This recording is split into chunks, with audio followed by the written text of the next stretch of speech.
You didn't lose her to another man. You lost her to a feed that never stops talking to her about her and for her. She didn't have to change her clothes. She didn't have to post a single video. All she had to do was watch. She lies on the couch next to you, phone tilted slightly away. You think she's just scrolling. In reality, she's in a different world, a vertical tunnel where strangers define what love is, what men are, and what she deserves. The first video hits her before you even notice she's opened the app. A girl her age, similar face, similar body, soft lighting, a trending sound, comments flooding the screen. Wife material. She's a 10, he's a 4. She can do better. Whoever dates her is blessed. Your girlfriend doesn't like the video. She doesn't comment, but a quiet thought forms. That's what being desirable looks like. That's how a man should talk about a woman like me. She scrolls. Next video. A creator talks straight into the camera about men not deserving loyalty, about how you should never sacrifice for a guy who would replace you in a week. The tone is confident. Final. No nuance. The comments are a wall of agreement. Facts. After what my ex did, I'll never be loyal again. Girl, protect your peace. Men don't care. She just watches. But her nervous system registers the rule. Loyalty is dangerous. Men are temporary. Protect yourself first. Another swipe. Now the guy with a clean room, calm voice, and perfect microphone quality. He lists the bare minimum a man should do. Text good morning and good night. Never make you feel anxious. Espont fast. Constant reassurance.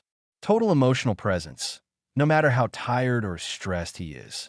If he doesn't do all that, he's emotionally unavailable. A walking red flag. Your girlfriend doesn't send this video to anyone. She doesn't say, look, this is you.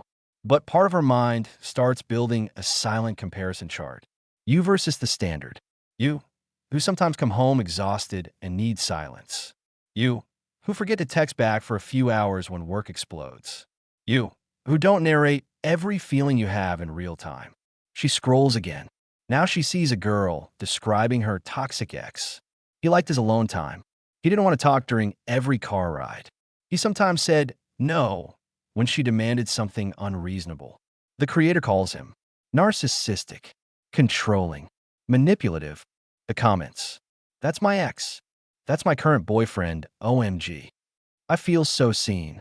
Your girlfriend reads that and feels a strange mix of recognition and discomfort. Some of those behaviors sound normal. Some sound like you. The line between human and abuser starts to blur. She closes the app, but the ideas don't close with it. Now, when you say, I'm tired, I need some space, it doesn't land as a simple statement. It lands next to all those videos she's seen about emotionally unavailable men and bare minimum energy. Now, when you don't reply for a few hours, it's not just late texting. It's a potential red flag in a case that is building entirely in her head. She still hasn't posted anything. No sis drops. No relationship rants. She's just watching. But watching is enough. Every clip is a tiny piece of conditioning. Good men do this. Bad men do that. If he doesn't treat you like this, leave. If he sets that boundary, he's controlling. If you ever feel uncomfortable, it's his fault. And because the algorithm optimizes for emotion, not truth, what she sees most is outrage, drama, certainty, not nuance. Calm, balanced content doesn't keep people hooked. Extremes do. So her For You page slowly fills with extremes. Men as predators or clowns. Women as saints or victims. Relationships as battles, not conversations. Now look at what this does to you. You talk to her from your real history together. The times you were there. The conflicts you worked through. The private jokes nobody else shares. The feed talks to her from a highlight reel of strangers. The perfect boyfriend fantasy. The I left him and leveled up story. The viral videos that get applause for walking away at the first discomfort. Which voice do you think feels more powerful in the moment? Your single, imperfect voice, or thousands of strangers cheering for a version of her that doesn't have to compromise, doesn't have to struggle, doesn't have to wrestle with the reality of a flawed human partner? She starts to use new words. Not, I didn't like that you did this, but you're giving bare minimum. You're not emotionally safe. You're being manipulative. Not because she suddenly gained clinical insight, but because the feed handed her a ready-made vocabulary to label your behavior, sometimes correctly, often lazily. She doesn't remember where she picked up each phrase, but her brain remembers the feeling, the rush of agreement in the comments, the sense of moral superiority, the simple clarity of he's wrong, you're right. It's intoxicating. You apologize when you screw up. You listen. You adjust. But now your apology is weighed not against your past, not against her own direct experience of you. It's weighed against a stranger's story with a million likes. And in that comparison, you almost always lose. Because reality, by design, loses to the internet. Real people move slowly. Real change is subtle. Real relationships are messy and repetitive. The feed is not. The feed is sharp, decisive, dramatic. It never stumbles. It never hesitates. It never says, I don't know. So little by little, she trusts that world more than yours. You become background noise. The feed becomes the narrator.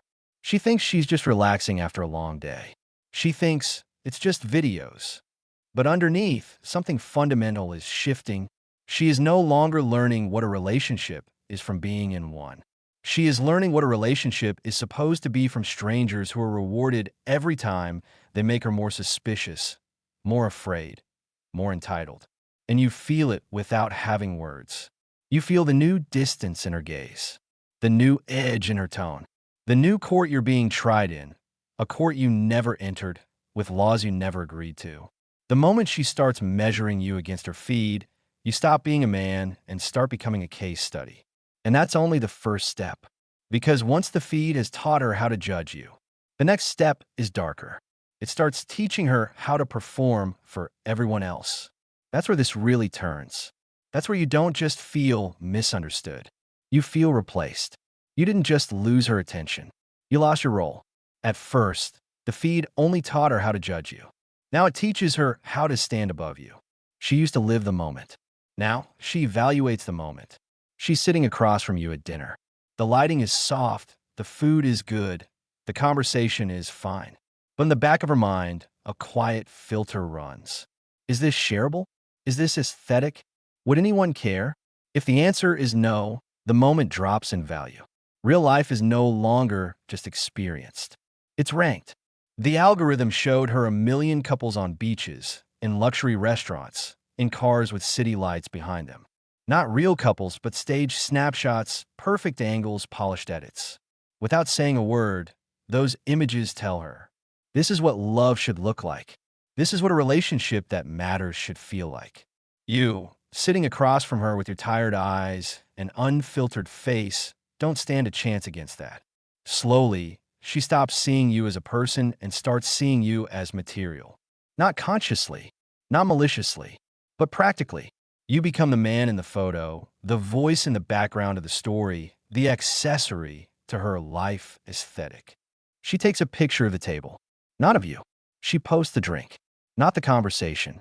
She shares the city skyline, not the silence where you were about to say something real.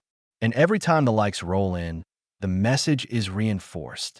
The appearance of the moment matters more than the moment itself. Now watch how your position quietly slides. At the beginning, when you texted her, she responded quickly. You were the main event. Now you notice something different. You send a message. She sees it. She doesn't answer yet.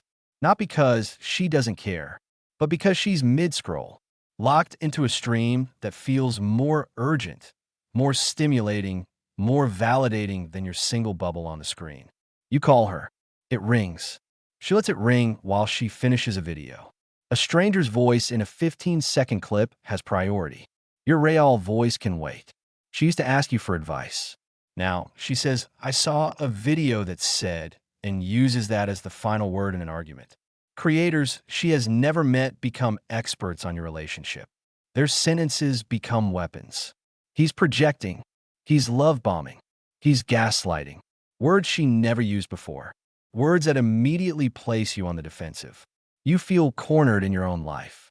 One day, she suggests recording a fun couple trend. You agree. Why not? You sit down, Do the questions, do the who's more likely to game. You laugh. She laughs. But pay attention to the difference. When you laugh, it's because you're in the moment. When she laughs, it's because the camera is on. You're sharing an inside joke. She's already imagining how it will play as a clip. Which part people will comment on. How many views it might get. Afterward, you forget about it. She doesn't. She checks how the video is doing. Refresh. Refresh. Refresh. Every like is not just feedback on the content. It's feedback on you. If people say, you two are goals, your stock rises for a moment. If people comment, he looks dry, or she could do better, it plants a seed she didn't have before. You are being evaluated in front of her by strangers in real time. And she lets that in. You're no longer just her boyfriend. You're a character on a tiny stage. A stage she can step off at any time, but you can't control. Then comes the subtle cruelty. She sees a trend. POV. Your boyfriend doesn't appreciate you enough. POV.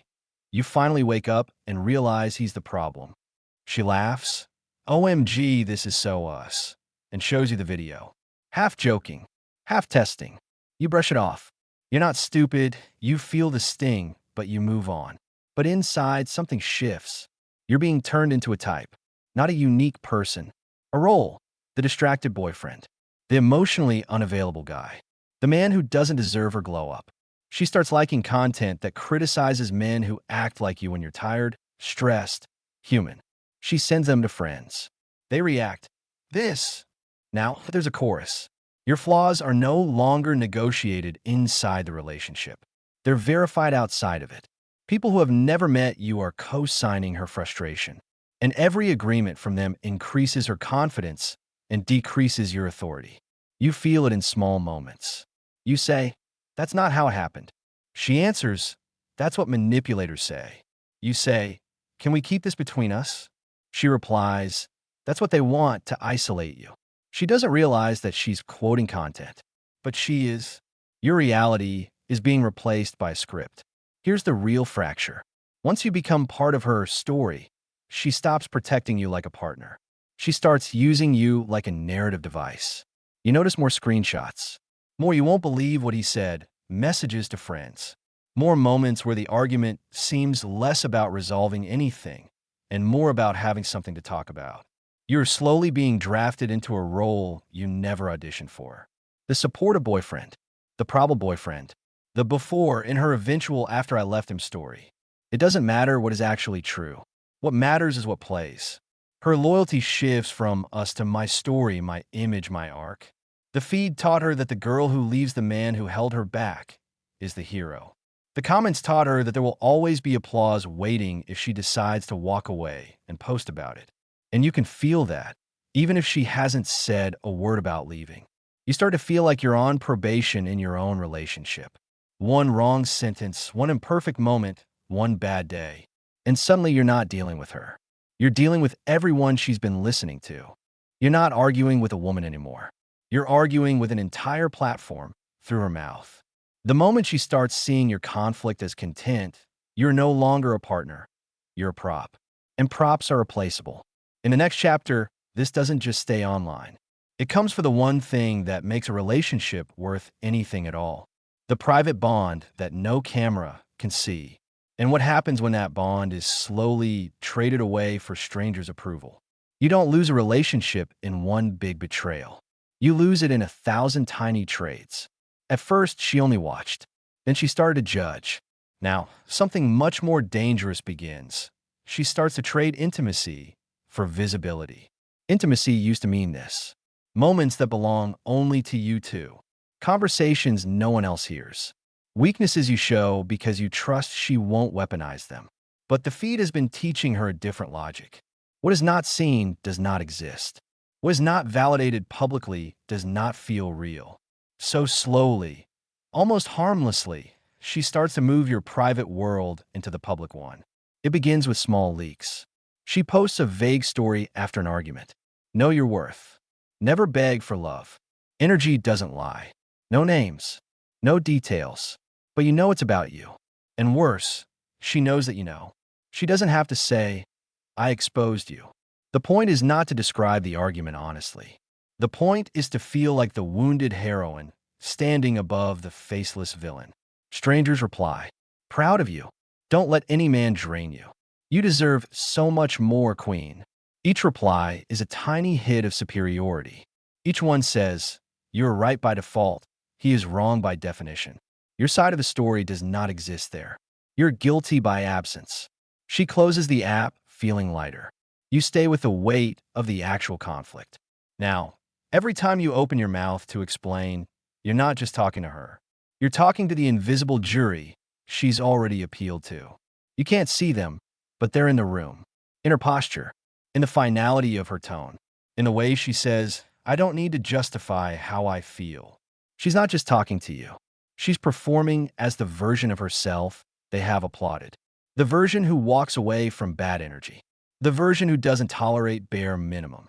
The version who chooses herself over compromise. You're no longer dealing with your girlfriend. You are negotiating with a character she becomes when she imagines an audience. The more this character appears, the less room there is for the vulnerable, imperfect woman you fell for. The one who could say, "I'm scared." The one who could admit, "Maybe I overreacted." The one who didn't need to be right to still be loved. Now, being right is the whole point. One night, you try to talk honestly.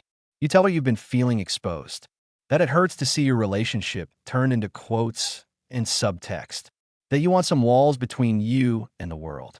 She listens, nods, then you see the shift in her eyes. Later that night, she posts, "A man who loves you will make you feel safe, not silenced." It gets shared, saved, reposted. You say nothing. What is there to say? The conversation you thought was between two people has been turned into a lesson for strangers. You feel something snap inside, a quiet withdrawal. Why reveal anything real if it might become moral content? You start holding back. You share less. You avoid certain topics. You tell half the truth instead of the whole thing. Not because you've stopped caring, because you're in self-defense mode.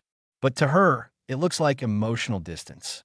And the more distant you become, the more she feels justified in her story. See, he doesn't open up. See, he's emotionally unavailable. See, this is exactly what those videos were talking about. She doesn't see the loop.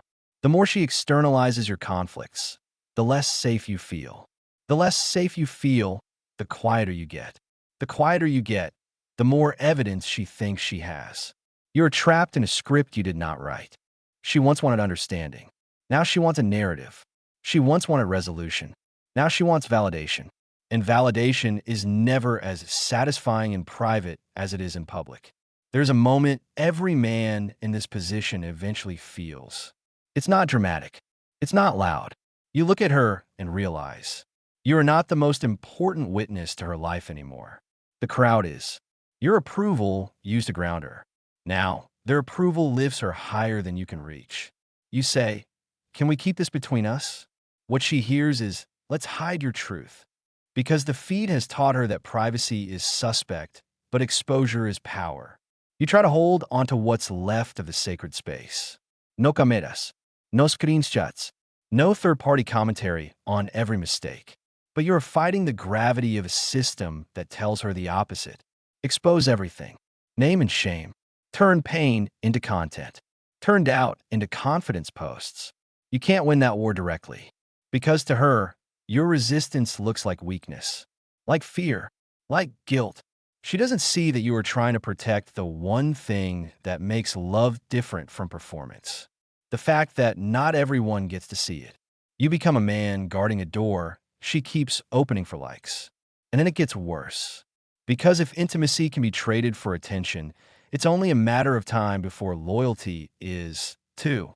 If her private doubts become public posts, what happens when her private fantasies find public encouragement?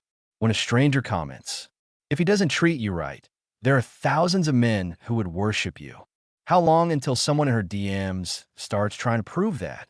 And when the line between real and online has already been blurred, how hard do you think it is for her to justify stepping over it? The relationship doesn't explode. It just thins out. Less trust, less honesty, less us. Until one day, you realize something simple and brutal. You are still in a relationship. She is in a storyline.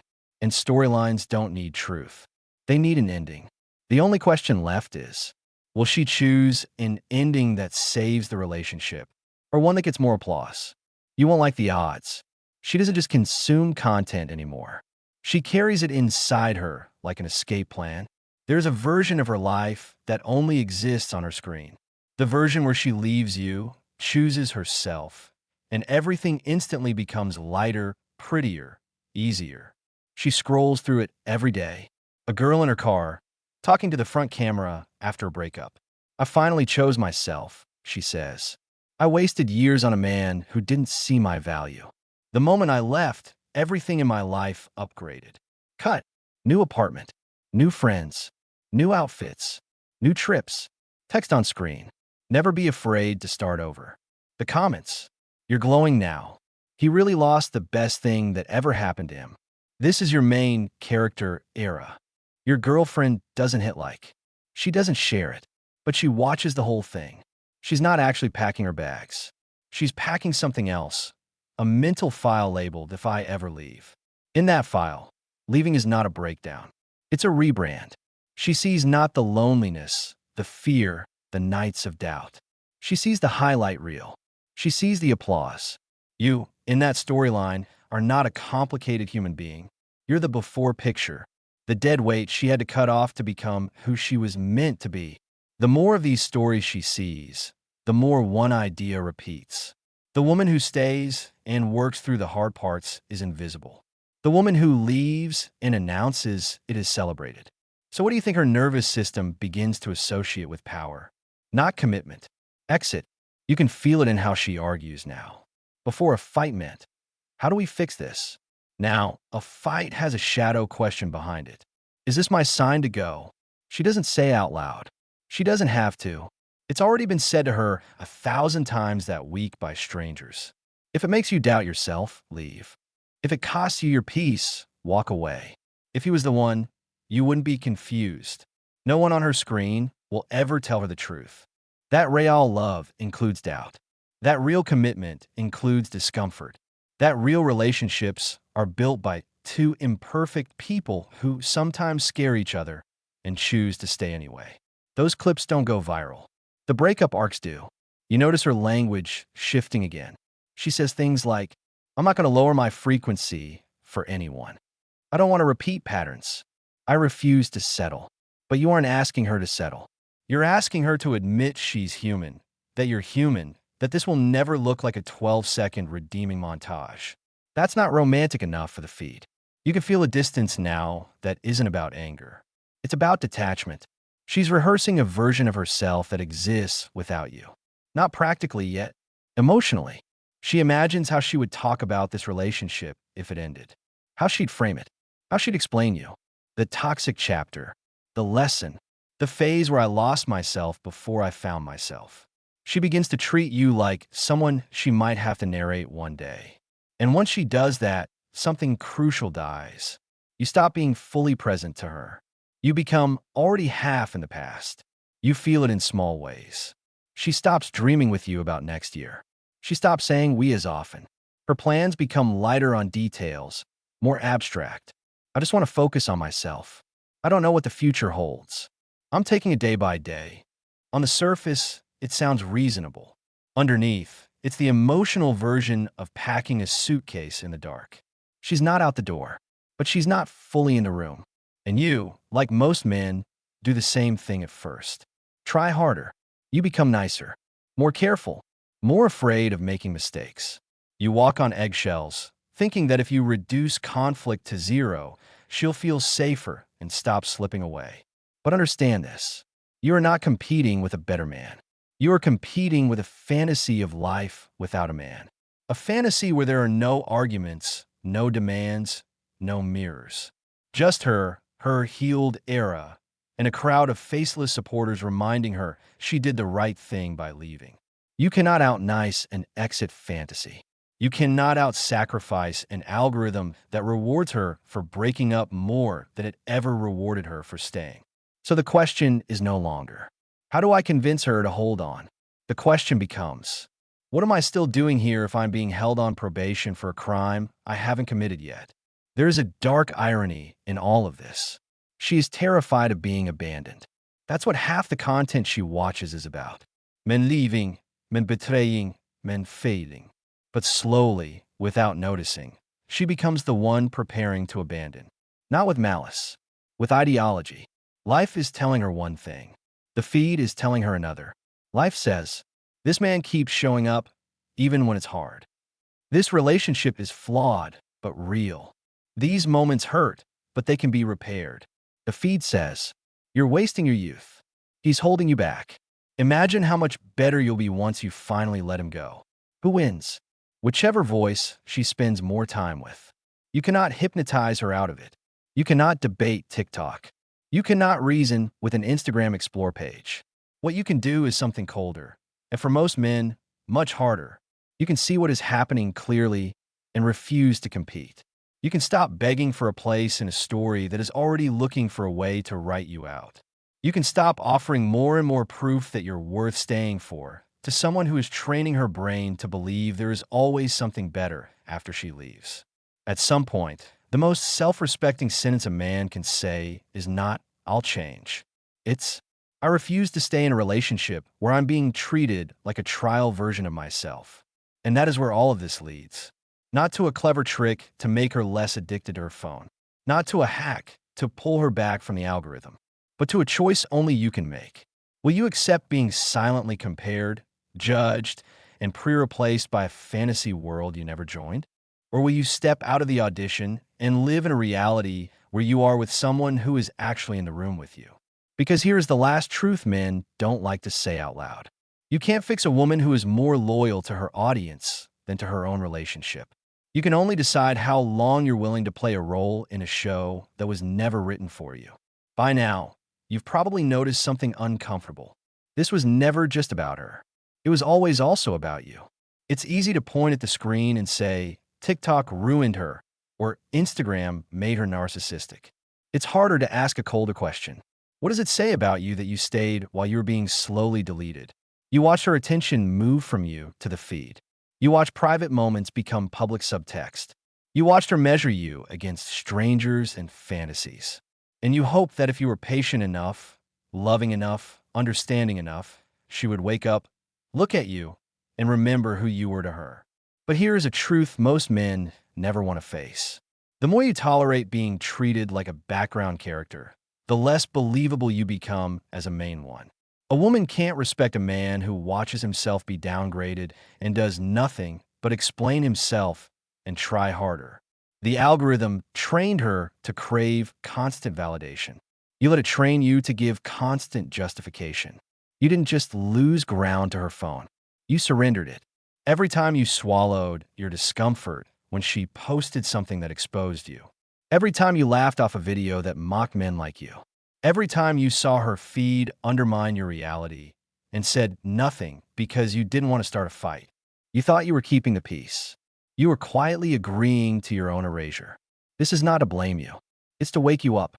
Because the real danger of this new relationship plague is not just that some girlfriends are becoming more narcissistic. It's that many men are becoming more spineless. You can't control the algorithm. You can't unplug her brain. You can't force her to value intimacy over attention. What you can control is the one thing that still belongs fully to you. Your standards. Not the kind of shallow standards people yell about online. Not, never date a girl with social media. Not, only date women who don't post. But deeper, quieter, harder standards. I will not stay with someone who makes our private conflicts public for validation. I will not explain myself to an audience I never agreed to have.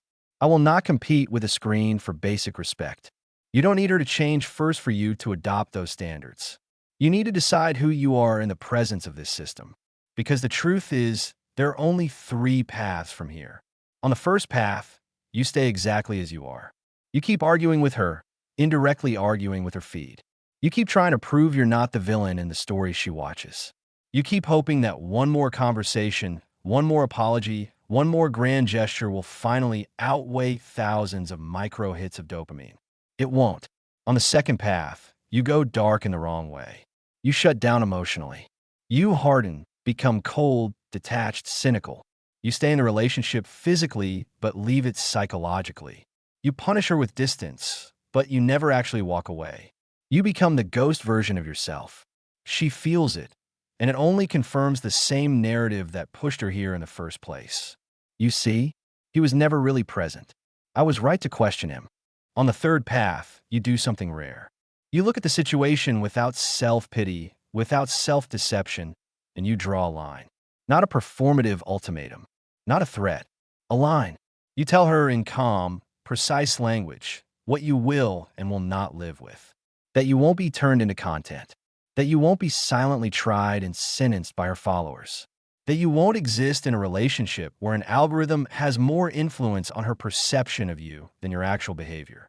You tell her this not as a plea, but as a description of reality. This is who I am. This is how I live. If you want to be with me, you don't have to be off the internet. But you do have to be with me more than you are with them. Then you do the only part that matters. You let her choose. If she hears you, really hears you, and starts to reclaim her mind and your bond from the feed, then you might have something stronger on the other side. Not because you fixed her, but because both of you chose reality over performance. If she rolls her eyes, calls you insecure, controlling, old-fashioned, then she has already given you your answer. And you do what men who respect themselves do. You leave quietly, without dramatic speeches, without trying to ruin her image, without begging her to see what she's lost. You let her have exactly what the feed has been training her for. A life where the audience is loud, the attention is constant, and the emptiness between the hits keeps growing. You don't stick around to watch her learn the hard way. You don't wait for the regret arc. You go and build a life in which you are not a prop. A life where, if you choose to be with someone, it's someone who is actually present. Because that is the final red pill nobody sells in neat TikTok clips. In a world that constantly tempts people to turn their lives into stories for strangers, the rarest luxury is not attention. It's privacy, loyalty, a relationship that exists more in the room than on the screen. You can't force anyone to give you that. You can only be the kind of man who requires it. And the moment you become that man, the algorithm loses something it hates losing most. Another person it can't easily turn into content.